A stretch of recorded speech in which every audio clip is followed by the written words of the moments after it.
بسم اللہ الرحمن الرحیم۔ السلام علیکم۔ اسلام کے ہر دور میں مسلمانوں پر طرح طرح کے ظلم و ستم کیے گئے اور مسلمانوں کو اللہ تبارک و تعالیٰ کی ذات اور ایمان سے دور کرنے کی ناکام کوشش کی گئی۔ جو سچا مسلمان ہوتا ہے وہ اپنا سب کچھ لٹا دیتا ہے مگر اپنا ایمان نہیں چھوڑتا اور نہ ہی اپنے سچے رب کو کبھی چھوڑتا ہے۔ اس مسلمان کا سب کچھ حقیقی مالک اللہ ہوتا ہے۔ یہی وجہ ہے کہ اللہ تعالیٰ نے اپنے بندے سے 70 ماؤں سے بھی زیادہ پیار کرتا ہے۔ ایسا ہی ایک ایمان افروز واقعہ آج اس ویڈیو میں ہم آپ کو بتائیں گے کہ کس طرح ایک خاتون نے اپنا سب کچھ اپنے سچے رب پر قربان کر دیا۔ یہ ایمان افروز واقعہ فرعون کی بیوی کا ہے۔ دنیا کا سب سے بڑا جابر اور ظالم جو خدائی کا دعوے دار تھا، اس کے باوجود اس کی بیوی کس طرح اللہ تعالیٰ کی وحدانیت پر ایمان لے آئی اور ان کا ایمان لانے کا سبب کیا بنا۔ اور جب فرعون کو اپنی بیوی کے ایمان لانے کی خبر ملی، اس بدبخت نے اس نیک خاتون پر کون کون سے ظلم و ستم کے پہاڑ ڈھائے اور فرعون کی بیوی کون تھی، کس کی اولاد میں سے تھی۔ اس قابل رشک قربانی کے بعد اللہ تعالیٰ نے اس نیک خاتون کو کس قدر مقام اور مرتبہ عطا فرمایا تھا۔ فرعون کی بیوی جن کا نام حضرت آسیہ رضی اللہ تعالیٰ عنہ تھا، یہ بادشاہ مصر ریان بن ولید کی اولاد میں سے تھی۔ یہ ریان بن ولید وہی بادشاہ تھا جو حضرت یوسف علیہ السلام کے دور میں بادشاہ مصر تھا اور یہ خوش نصیب بادشاہ حضرت یوسف علیہ السلام پر ایمان لے آیا تھا۔ فرعون کی بیوی حضرت آسیہ رضی اللہ تعالیٰ عنہ انتہائی حسین و جمیل خاتون تھی۔ یہ خاتون بادشاہ کی اولاد میں سے تھی، اس وجہ سے اس کے پاس مال و دولت کی کوئی کمی نہیں تھی۔ اس وجہ سے حکام ان کے آگے پیچھے رہا کرتے تھے۔ یہ پاک دامن خاتون فرعون کو ناپسند کرتی تھی، لیکن فرعون اس وقت مصر کا بادشاہ تھا۔ اس نے حضرت آسیہ رضی اللہ تعالیٰ عنہ کی خوبصورتی دیکھ کر زبردستی نکاح کر لیا تھا، جبکہ حضرت آسیہ رضی اللہ تعالیٰ عنہ اور ان کے والدین اس نکاح سے خوش نہیں تھے۔ حالات کی مجبوری کی وجہ سے انہوں نے حضرت آسیہ رضی اللہ تعالیٰ عنہ کا نکاح فرعون سے کر دیا۔ فرعون کو طاقت، مال و دولت اور حکمت نے بہت زیادہ مغرور اور بے لگام بنا دیا تھا۔ اس طرح اس بدبخت کافر نے ہزار بنی اسرائیل کے لوگوں کو اپنا غلام بنا رکھا تھا اور ان پر طرح طرح ظلم کرتا تھا، کیونکہ اس بدبخت نے خدائی کا دعویٰ کر رکھا تھا۔ اسی لیے وہ تمام انسانوں کو اپنا غلام تصور کرتا تھا اور ان معصوم لوگوں کے ساتھ جانوروں جیسا سلوک کرتا تھا۔ چنانچہ وقت تیز رفتاری کے ساتھ چلتا رہا۔ سال مہینوں میں اور مہینے ہفتوں میں اور ہفتے دنوں میں تبدیل ہو کر گزرتے چلے گئے۔ پھر وہ وقت آ گیا جب اللہ تبارک و تعالیٰ کے پیارے نبی حضرت موسیٰ علیہ السلام اور حضرت ہارون علیہ السلام اس دنیا کے اندر تشریف لائے اور مصر کی سرزمین لا الہ الا اللہ کی صداؤں سے گونج اٹھی۔ اللہ تعالیٰ نے حضرت موسیٰ علیہ السلام اور حضرت ہارون علیہ السلام کو فرعون کی طرف اور ان کی قوم کی طرف دعوت حق دینے کے لیے، ہدایت کی طرف بلانے کے لیے مبعوث فرمایا تھا۔ اللہ تعالیٰ کے ان پیغمبروں نے بنی اسرائیل کے لوگوں کو اللہ کی وحدانیت کی طرف بلایا اور لوگوں کو باطل معبودوں کی پوجا کرنے سے منع کیا۔ حضرت موسیٰ علیہ السلام نے فرعون کو طرح طرح کے معجزات دکھائے، اس کے باوجود لوگ کفر اور سرکشی پر اڑے رہے اور اللہ تعالیٰ کی وحدانیت پر مسلسل انکار کرتے رہے۔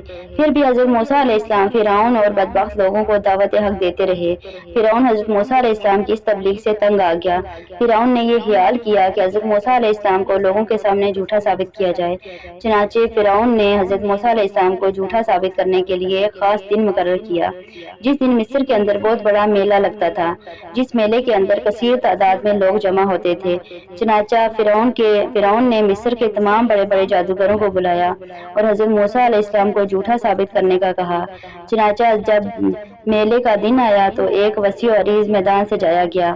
ادھر فرعون اپنی فرعونیت کے نشے میں مخمور ہو کر اپنے عالی شان تخت پر جا بیٹھا اور سلطنت کے کونے کونے سے بلائے گئے جادوگر بھی جمع ہو چکے تھے۔ اس طرح ہزاروں افراد کا مجموعہ بھی جمع ہو چکا تھا اور یہ حق اور باطل کا عظیم ترین معرکہ تھا، جس کو دیکھنے کے لیے بے شمار لوگ جمع ہوئے تھے۔ ادھر اللہ تبارک و تعالیٰ کے سچے نبی حضرت موسیٰ علیہ السلام اور حضرت ہارون علیہ السلام بھی تشریف لا چکے تھے۔ حضرت موسیٰ علیہ السلام کے چہرے پر جاہ و جلال نظر آ رہا تھا۔ چنانچہ اس عظیم معرکے کا آغاز ہوا۔ جادوگروں نے فرعون کی عزت کی قسم کھا کر اپنی لاٹھیاں اور رسیاں پھینکنا شروع کر دی۔ وہ رسیاں اور لاٹھیاں ایک دم سے سانپ کی بن کر میدان کے اندر دوڑنے لگی۔ ان سانپوں کو دیکھ کر پورے مجمع کے اندر خوف و ہراس پھیل گیا اور تمام لوگ بدحواس ہو کر ادھر ادھر بھاگنے لگے۔ ادھر فرعون اور اس کے جادوگر اپنے نشے میں بدمست ہو کر تالیاں بجانے لگے، اس منظر کو دیکھ کر خوش ہونے لگے۔ ادھر اللہ تعالیٰ نے اپنے پیارے پیغمبر حضرت موسیٰ علیہ السلام کو اپنا عصا مبارک